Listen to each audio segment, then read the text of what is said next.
Sri Gurubhyo Namaha children. I welcome you all to our online class. Today we are going to see about some accessory ducts present in our male reproductive system. Okay, already we started with the structure of human reproductive system. In that we started with male reproductive system and we completed the structure of testis. And today we are going to start with the structure of accessory ducts present in male reproductive system. Okay, so accessory ducts are nothing but the ducts present, okay, that is the tubes connected with the male reproductive system. Okay, they're having various functions and they're having their own importance in the process of reproduction. Okay, we'll see about all those ducts present in male reproductive system. So accessory ducts in male reproductive system, when you see, it includes all these four ducts. Okay, that is reed testis, vasa efferentia, epididymis, and vasa differentia. Okay, these are the four ducts present in male reproductive system. Okay, the first one we are going to see about reed testis. So what is this reed testis? When you see, already in the structure of testis we have seen about seminiferous tubules. Okay, seminiferous tubules, when you see, okay, it is present inside the testis. Okay, they are present inside the testis. So you can see in this picture, okay, these tubes, okay, this green color tubes, they are seminiferous tubules. And these seminiferous tubules, actually, they are closed at one end. Okay, at this end, they are closed. The other end of the seminiferous tubules, it is open. Okay, and all these seminiferous tubules, okay, they connected together and it forms a network of tube, and that network we will call it as reed testis. Okay, so the seminiferous tubules are closed at one end. Okay, the other end joins to form a network of tubules, and that network of tubules we are calling it as our reed testis. Okay, and this reed testis immediately it opens into the other duct. Okay, the next duct. Okay, actually, which is that next duct? When you see, it is nothing but our vasa efferentia. Okay, so in this picture you can see here, this is actually reed testis. See, this open end of the seminiferous tubules forms a network, and this network we will call it as reed testis, and this reed testis immediately get connected with the tube. Okay, exactly this place, okay, where it is going out of the testis. This is actually testis. It is going out of the testis, and this part of this tube we will call it as a vasa efferentia. Vasa efferentia is the tube which is going out of the testis, that is, which is taking the sperms produced inside our testis, okay, to the next tube. Okay, and the next tube, you can see some coiled brown color tube, and this coiled tubes we will call it as epididymis. Okay, so the third duct present in our male reproductive system is epididymis. Okay, and this epididymis, actually it is divided into three parts. Okay, so reed testis opens into vasa efferentia, which leaves the testis and opens into the next tube called epididymis. And this epididymis, okay, it is divided into three parts, that is caput epididymis, corpus epididymis, and cauda epididymis. Okay, caput epididymis, corpus epididymis, and cauda epididymis. What is this caput, corpus, and cauda? When you see, caput means head. Okay, that is the front portion of that tube. It is a long coiled tube.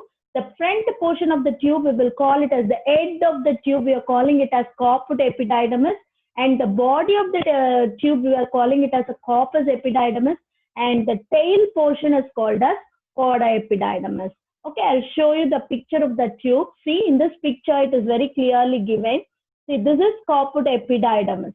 Okay, the head portion, okay, the front portion immediately which is connected, okay, that is the vasa efferentia, it opens into this epididymis. That part, the front portion, we are calling it as caput epididymis.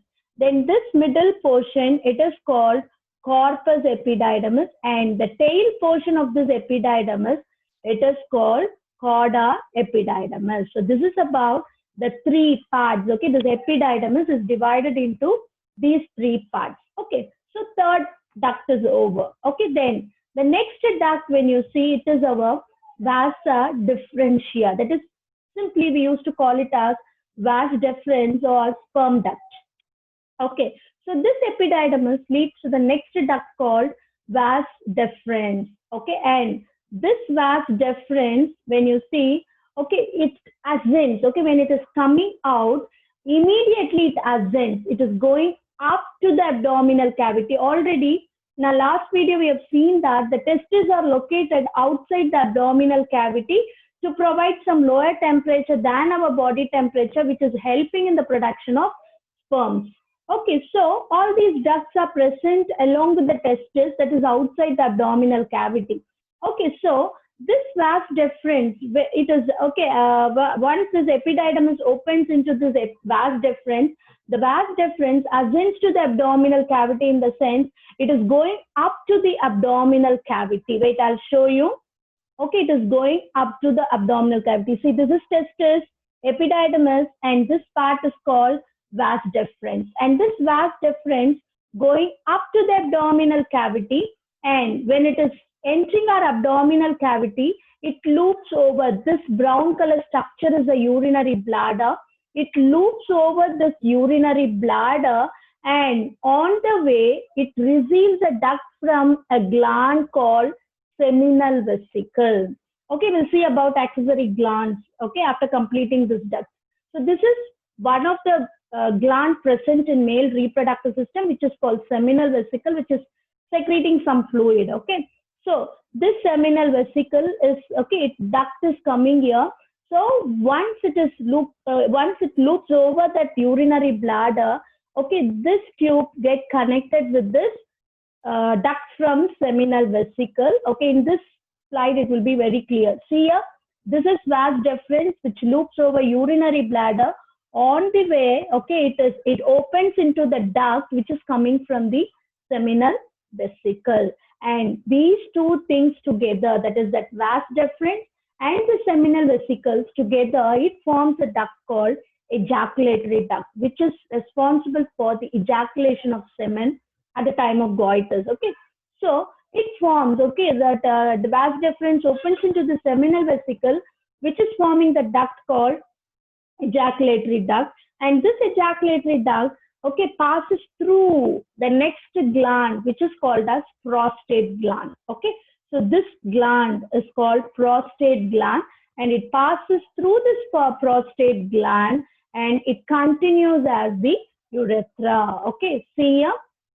Okay, so this is vas deferens, seminal vesicle. Together, it is forming ejaculatory duct here, and that ejaculatory duct passes through this prostate gland, and it continues as a long tube called urethra. And this urethra is a common passage for both semen and urine in case of male reproductive system. So this is about the accessory ducts present in male reproductive system. So we saw about 4 accessory ducts. That is, the first one is retestis, vasa efferentia, then epididymis, then vas deferens.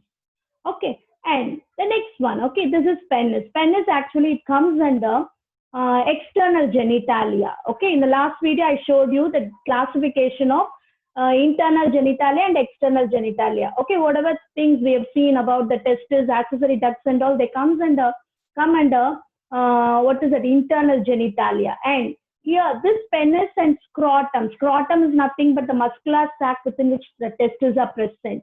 Okay, that scrotum and penis, they come under external genitalia, which is present outside the abdominal cavity. Okay, so this is penis. So penis, it is a male external genitalia, male external genital organ. It consists of a long shaft. Okay, long shaft with the expanded tip. This expanded tip, we will call it as glans penis, and it is covered with a loose fold of skin, which we are calling it as foreskin or prepuce. Okay, and this one at the tip, okay, it is having a opening, okay, a minute opening, a slit-like opening, and this slit-like opening, okay, 1 minute. This slit-like opening, we used to call it as, okay, so this opening, okay, this slit-like opening, we used to call it as external urethral meters or external urethral orifice, which opens to the outer, okay, through which semen and urine released out. Okay, so this is about the structure of penis, and this penis actually it contains three erectile tissue. One, and this is the second one, and this is the third one. Okay, it has three erectile tissues. Okay, that is two dorsal erectile tissues. Okay, which we are calling it as corpora cavernosa, and one ventral tissue, erectile tissue, which is called as corpus spongiosum. Okay, and this corpus spongiosum actually contains this penile urethra. Okay, which carries semen and sperm, semen and urine to this urethral orifice. So this is the actual structure of penis, and this penis, okay, it is used for the release of semen and urine. Okay, so this is about the structure of male reproductive system, and I told you about that male reproductive glands. Okay, accessory glands present in male reproductive system. Actually, three glands are there. That is seminal vesicle, prostate gland, and bulbourethral gland. Wait, I'll show you those three glands in the structure of male reproductive system. Okay, see, three glands. One is seminal vesicle. Okay, this is actually called seminal vesicle. This gland is called seminal vesicle, and this brown color one, we are calling it as prostate gland. And here you can see two things. Yes, pair of glands which is present on the proximal part of the prostate gland, on the either side of the prostate gland, which we are calling it as bulbourethral gland. Okay, this is the third gland. Okay, so seminal vesicle, prostate gland, and bulbourethral gland. These are the three glands present in male reproductive system. And what is the role, what is the importance of these glands in male reproductive system? When you see this seminal vesicle, okay, actually this seminal vesicle, okay, it is secreting some alkaline fluid. Okay, alkaline fluid, which is yellowish viscous fluid, which is rich in fructose. This fructose is giving energy for the sperms to move. Okay, these sperms, okay, they should possess motility. Okay, they should move with very high speed. Okay, quick motility should be there for fertilizing an egg. Okay, so this motility, for this motility movement, they need some energy. That energy was provided by the sugar called fructose. And in addition to this fructose, this secretion of seminal vesicle is having another hormone called prostaglandins. Okay, it is having a hormone called prostaglandin. What is the importance of this hormone in this secretion when you're seeing? Okay, once it is introduced into the female reproductive system, it produces uterine contraction. Okay, this prostaglandin is responsible for the contraction in uterine muscles so that these sperms can reach oviduct for fertilizing that egg. Okay, that is the advantage of prostaglandins present in seminal vesicle. And the next gland is prostate gland, and this prostate gland is producing slightly acidic fluid. Okay, and it is also having some enzymes like fibrinolysin, which liquefies the semen once it is ejaculated. Okay, and all these secretion of seminal vesicle, prostate gland, everything else, okay, they were nourishing the sperms. Okay, and it provides energy to that sperm to produce motility. And bulbourethral gland, I showed you, it is present on the proximal part, either sides of that prostate gland. Okay, and urethra, okay, it is present either side of the urethra, the front portion of the urethra, either side, the proximal part of the urethra, it will be present, and it is producing a clear, viscid, and mucus-like secretion, a mucus-like secretion which is slippery in nature, which is making that reproductive tract frictionless. Okay, so this is acting as a lubricant in that penile urethra. Okay, so this is what these vesicles and glands, okay, they were helping in the process of reproduction in male reproductive system. And all the secretions together, the secretions of seminal vesicle, prostate gland, and bulbourethral gland, that is called as seminal plasma. Okay, and this seminal plasma plus the sperms produced in testes, okay, all these things together, we used to call it as semen. Okay, and this semen contains the sperm, which is helping in helping and fertilizing the female ovum. Okay, so this is about the structure that is the accessory duct present in our male reproductive system. Thank you, children. In our next video, okay, we'll start with our female reproductive system.